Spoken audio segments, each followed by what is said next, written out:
Have you ever felt the hairs on the back of your neck stand up, convinced you weren't alone? Imagine being deep in the woods, in your own home, or on a deserted street, and realizing something, or someone, was watching. These stories are not just creepy, they're true. Brace yourself as we delve into the 10 scariest real-life tales of 2024. If you think you're ready, keep listening. Just don't forget to check behind you. My cousin Cody and I love camping. Our favorite getaways were the serene forests of Colorado, but one trip to Erpo Forest changed everything. It was a quiet weekday, perfect for avoiding crowds. Cody, ever the Eagle Scout, picked our spot, a clearing deep in the woods, far from any trails. As we set up camp, the sun dipped below the horizon, and we lit a fire, cooking burgers and steaks. Cody always joked that the real dangers of the woods weren't bears, but people. That night, his words haunted me. Amidst laughter and card games, the unmistakable sound of footsteps emerged from the darkness. We paused, hoping it was an animal, but then came the humming, a human tune. Cody grabbed the flashlight, but by the time he found it, the sounds had vanished. Unusual, he muttered, his confidence shaken. Then a stick landed squarely in the center of our campfire. It wasn't random, it was thrown. Cody shouted into the void, demanding whoever was out there to stop. Faint footsteps retreated, but the night wasn't over. Twigs snapped in the distance, a constant reminder we weren't alone. As the night deepened, our conversations grew quieter. Every rustle of leaves or crack of a branch became a reason to hold our breath. The firelight flickered, casting eerie shadows on the trees surrounding us. We tried to dismiss our fears, but the unease lingered like a weight pressing down on us. When I crawled into my tent, I struggled to sleep. Hours later, I awoke to a shadowy figure peering into my tent. I thought it was Cody until the head disappeared with the sound of retreating footsteps. My blood ran cold when I found Cody fast asleep in his own tent. Someone else was out there. Panicked whispers between us decided the plan. We huddled together in Cody's tent, bear spray clutched tightly. Just until morning, we reassured ourselves. The hours crawled by, each sound amplified by the deafening silence of the forest. At one point, we thought we heard murmured voices, not close, but near enough to freeze us in place. By the faintest light of dawn, we hurriedly packed our belongings. The forest felt alive with eyes following our every move. As we hiked back to the car, a peculiar discovery stopped us cold. Footprints. Large, human, and fresh. They encircled our campsite, venturing dangerously close to our tents. It was as if someone had spent the night observing us. Determined to piece together what had happened, I combed through my memories, trying to rationalize the events. The humming, the shadow, the thrown stick, and the footprints, they couldn't all be coincidences. Cody, ever the skeptic, suggested it might have been a prankster, but deep down, neither of us believed that. 2 weeks later, Cody and I decided to revisit the forest, not to camp, but to investigate. Armed with flashlights and cameras, we returned during daylight. The clearing where we had camped seemed ordinary. Yet, as we scanned the area, we discovered carvings on a nearby tree. They were crude, almost childlike, depicting stick figures. Some were alone, others were in groups. One had what appeared to be an X over its head.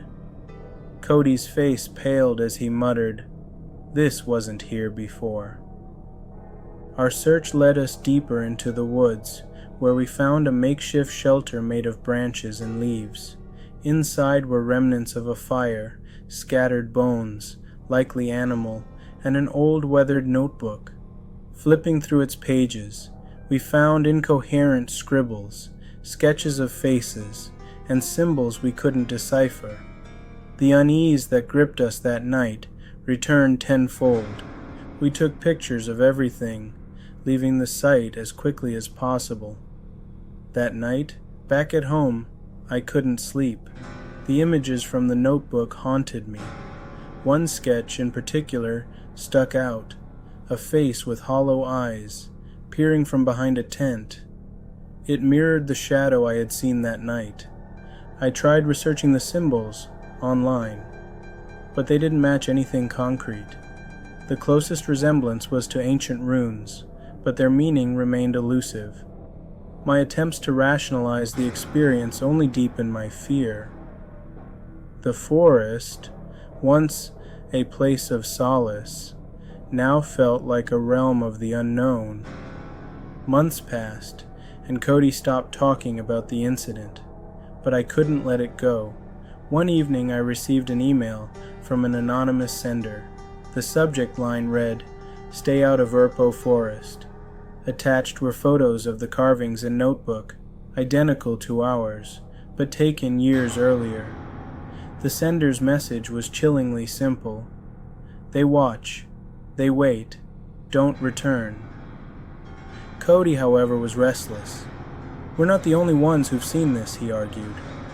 Against my better judgment, I agreed to one final trip, this time with more people. We recruited 2 friends, armed ourselves with bear spray, and set out determined to find answers. The forest greeted us with its usual stillness, but the atmosphere felt heavier. The clearing was as we'd left it, but the carvings had multiplied.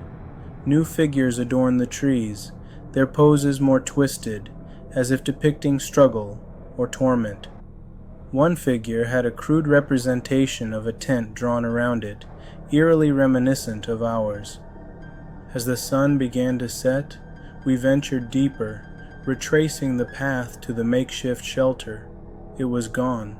In its place were charred remains and a ring of stones, as if someone had deliberately burned it. Among the ashes lay the notebook, its pages now blackened and unreadable. Our flashlights illuminated a chilling discovery nearby, a series of stones arranged in concentric circles. At the center was a single untouched doll, its porcelain face cracked and smeared with what looked like ash. One of our friends muttered, "This feels like a warning." We decided it was time to leave. The trek back felt endless, every shadow and sound heightening our paranoia. Near the trailhead, Cody stopped abruptly. "Did you hear that?" he whispered. Straining to listen, we heard it too, the faintest echo of humming. We broke into a sprint, not stopping until we reached the car. As we sped away, a final glimpse in the rearview mirror revealed a figure standing at the edge of the forest, barely visible in the growing darkness. The experience left its mark on all of us. Cody's adventurous spirit dimmed. Our friends refused to talk about it. For me, the memory of that shadowy figure and the inexplicable events of Urpo Forest became a recurring nightmare. Years later, I stumbled upon a forum discussing strange occurrences in remote forests. One post stood out. "If you find carvings of stick figures, leave immediately. They're not just drawings." The accompanying image was unmistakable, the same carvings we'd seen. My heart sank as I read the comments, recounting eerily similar experiences, some ending with people disappearing altogether. I don't know what we encountered in Urpo Forest, but one thing is certain, some places are not meant to be explored. If this story gave you chills, give this video a thumbs up and share it with someone who's brave enough to listen. Let's see who dares to camp alone after this. Moving to a new city for work was supposed to be exciting. I found a roommate, Rob, through an online listing. The house was charming, the rent affordable, and Rob seemed pleasant enough during our initial video call. But what started as a hopeful new chapter soon became a nightmare. At first, Rob was unremarkable, quiet, polite, and tidy. I was grateful for the lack of roommate drama, but soon, unsettling incidents began to pile up. My belongings seemed to shift when I wasn't looking. Small items like pens or hair ties would vanish, only to reappear in odd places. Once I found my scarf neatly folded on Rob's desk, a scarf I hadn't worn since moving in. One day, I noticed my bedroom door slightly ajar. I was sure I'd closed it before leaving for work. When I entered, I found my bed made perfectly, something I'd forgotten to do in my rush that morning. A chill ran down my spine, but I convinced myself Rob was simply trying to be helpful. The unease escalated one night when I woke to faint creaking outside my door. My heart raced as I strained to listen. The sound grew louder, unmistakably footsteps. They stopped directly outside my room.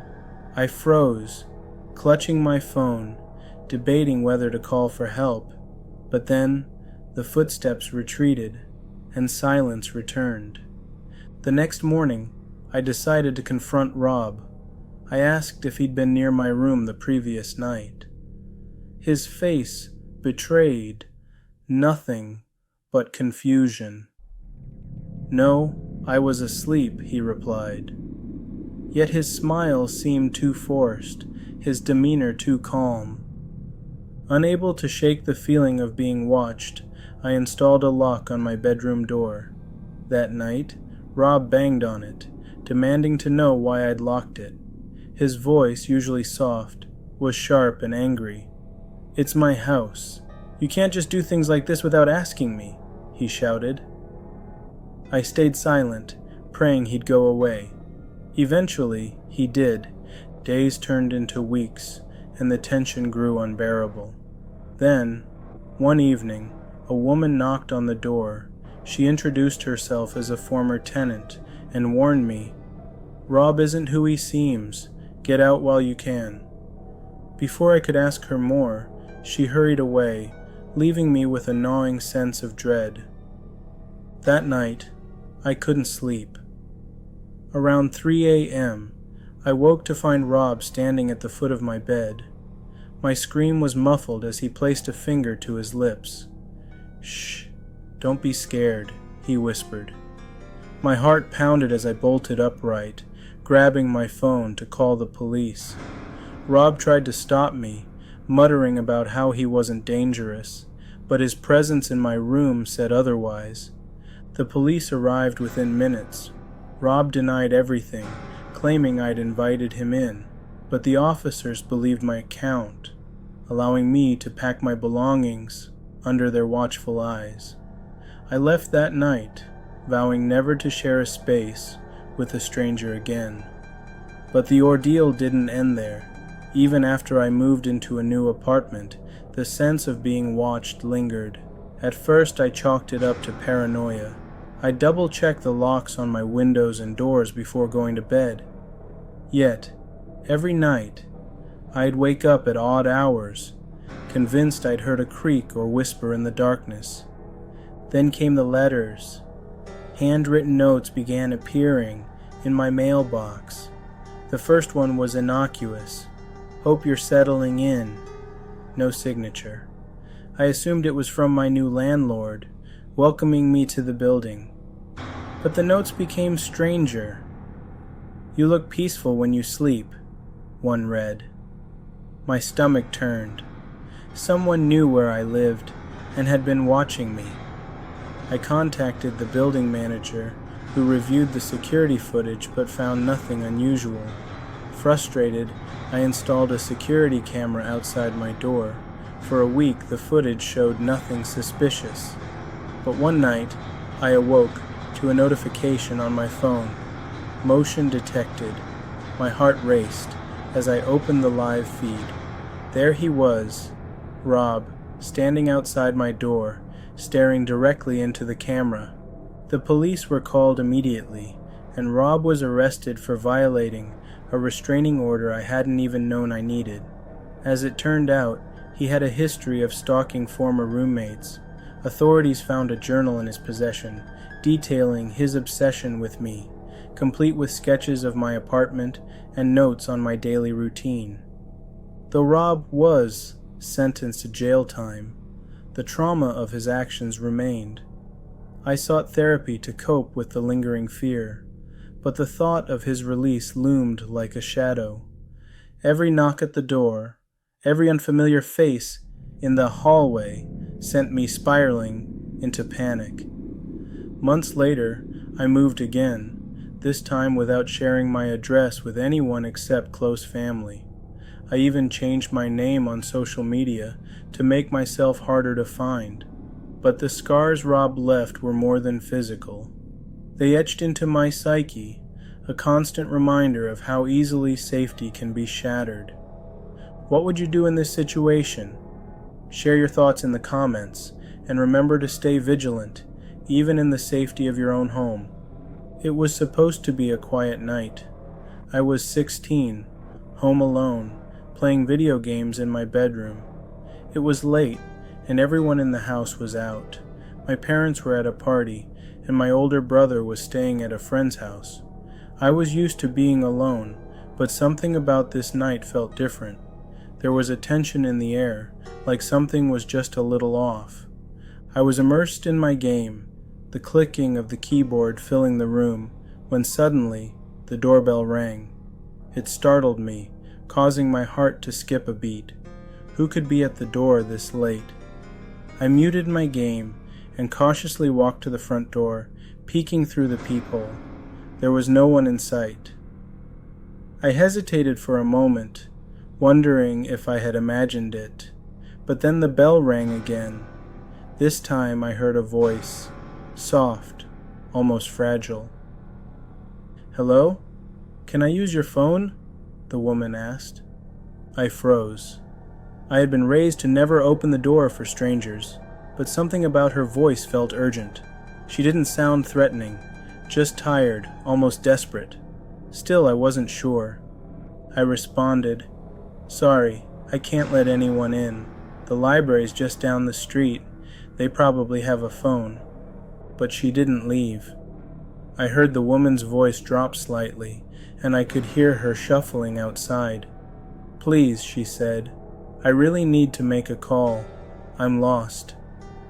My stomach twisted in knots. Something about this felt wrong, but I couldn't figure out exactly what it was. I glanced out the window, but the darkness outside made it impossible to see anything clearly. I stood there for a long moment, feeling the weight of the situation pressing down on me. Why wasn't she leaving? Then, without warning, the doorbell rang again. This time, I heard a strange noise, a metallic clinking, like something scratching against the window. My heart pounded in my chest as I turned away from the door, my mind racing. I quickly grabbed my phone and dialed my mom. "Mom, someone's at the door," I whispered, trying to keep my voice steady. "A woman. I don't know what to do." "Don't open the door," she said urgently. "Stay inside. We'll be home soon." I didn't argue. I just locked the door and moved into the living room. But then the tapping started again, louder this time. A scraping sound on the window. My nerves were on edge, and I felt like I was trapped in my own house. I crept to the window and peeked through the blinds. There, standing in the shadows, was the woman. Her face was partially obscured, but I could make out her wide, almost glazed eyes. She was smiling, but it wasn't a friendly smile. It was eerie, unnatural. My stomach sank. She didn't move. She just stood there, staring at me through the glass, her smile never faltering. I took a step back, my breath catching in my throat. The sense of dread was overwhelming. I knew I had to do something, but what? I grabbed my phone again and dialed 911. "Hello, someone's at my door," I whispered, panic rising in my chest. "I think she's trying to get in." The operator responded calmly, asking for my address. "Stay on the line," she instructed. "Help is on the way." I didn't take my eyes off the window. I could still see the woman standing there, unmoving. It was like she was waiting for something, waiting for me to blink, to open the door, but no matter how long I stared, she didn't move. The smile remained. Minutes passed, like hours. The air felt thick with tension. Then, suddenly, I heard it. The unmistakable sound of footsteps behind me. Heavy, deliberate footsteps, coming from inside the house. My heart leapt into my throat as I spun around. But it wasn't the woman, it was a man. Tall, wearing a dark hoodie, his face hidden in the shadows. My blood ran cold. This wasn't some random woman asking for help, it was a setup. I had walked right into their trap. "Let me in," the man said, his voice low and guttural. I stood frozen, unable to speak, unable to move. My mind raced as I realized the danger I was in. His eyes glinted in the dim light, and I knew without a doubt that I was in serious trouble. I rushed to the front door and locked it in a panic. My hands were shaking as I grabbed the kitchen knife from the drawer, the only thing I could think of to defend myself. The man outside began banging on the door, demanding I let him in. The woman's voice joined in, pleading, "Please, I just need help. Let me in." The pressure of the situation became unbearable. I wasn't sure how much longer I could hold out. Every knock on the door, every bang on the window seemed to stretch the seconds into infinity. My heart was racing, my mind scrambling for a way out. Just then, the phone rang. I didn't recognize the number, but I answered anyway. It was my mom. "Get out of the house now," she said, panic evident in her voice. "Get to the neighbors. Call 911. I didn't waste any time. I grabbed my phone and bolted out the back door, running as fast as I could toward the neighbor's house. I didn't dare look back, even though I could hear the man's voice shouting in the distance. I didn't stop running. I made it to my neighbor's house, breathless and terrified. They immediately called the police, who arrived moments later. The woman and the man were gone by the time they showed up, but the police took my statement and searched the area. There was no sign of them, just an eerie silence. My mom arrived soon after, insisting I stay with family for a while. The thought of those cold, unblinking eyes haunted me for days. I don't know who those people were or what they wanted, but I knew one thing for sure. I had narrowly escaped something terrible. The feeling of being watched, of being stalked, never left me. What would you have done in that situation? Let me know in the comments below. And remember, always trust your instincts, even if it seems harmless. Stay safe.